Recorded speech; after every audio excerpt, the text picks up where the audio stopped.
Muy buenas y bienvenidos. Hoy vamos a hacer una inversión profunda en uno de los conceptos más cruciales de la teología cristiana. Vamos a explorar la doctrina de la salvación, un campo de estudio que nuestro texto de referencia denomina soteriología. Venga, vamos directos al grano. Estas son, digamos, las preguntas del millón que el texto nos lanza desde el principio. Son cuestiones que, la verdad, llevan siglos sobre la mesa. Y hoy, basándonos en nuestro material, vamos a desgranar una perspectiva teológica que intenta darles respuesta. Para no perdernos en un tema tan enorme, esta va a ser nuestra hoja de ruta. Primero, aclaramos qué significa ese término tan raro. Luego, viajamos al origen del plan, nos detenemos en el evento que lo hizo posible y, finalmente, vemos cómo todo eso se aplica a nivel personal. Empezamos por lo más básico, claro. ¿Qué es exactamente esta palabra que suena tan académica? Bueno, vamos a quitarle todo el misterio. La palabra en sí no es tan intimidante como parece. Simplemente junta dos términos griegos, soter, que es salvador, y soteria, que es salvación. Así que, en resumen, la soteriología es ni más ni menos que el estudio organizado de cómo funciona la salvación.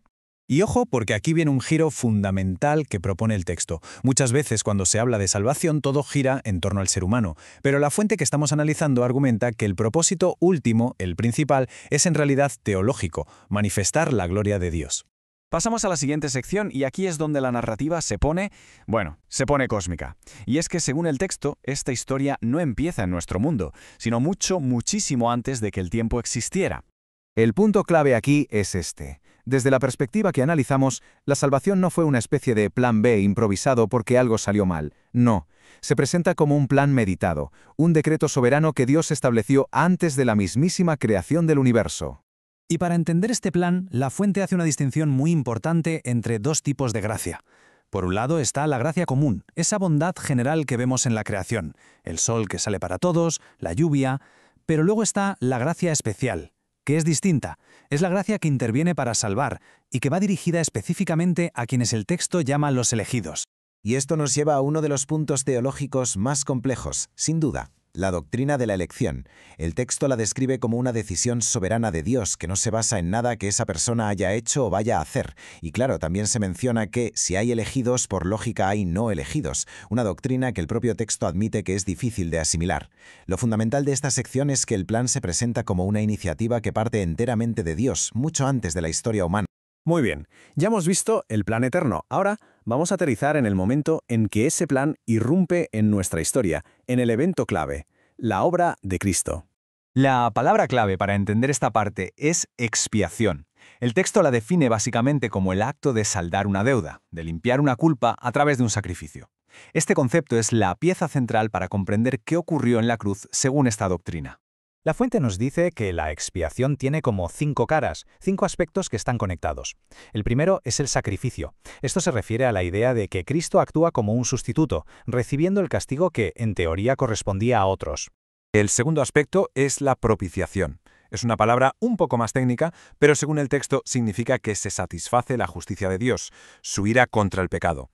Esa justicia queda, por así decirlo, aplacada por completo en la figura del sustituto.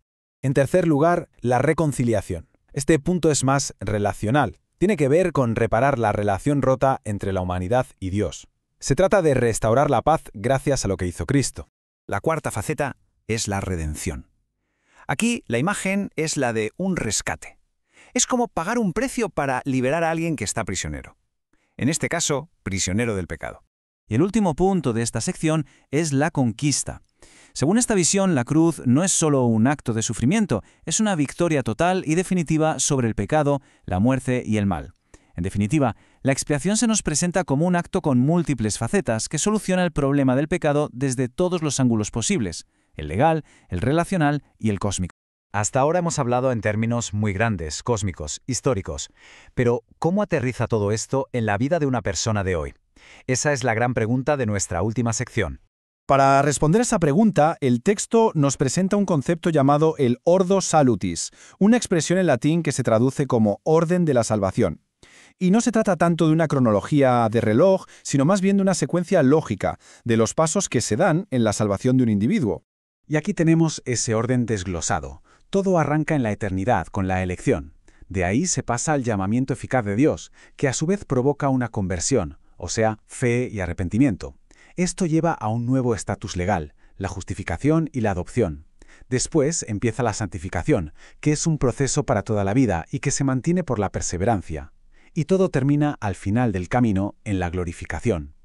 La idea clave aquí es que la salvación no es un único momento, sino un proceso completo, con varias etapas, iniciado y completado por Dios.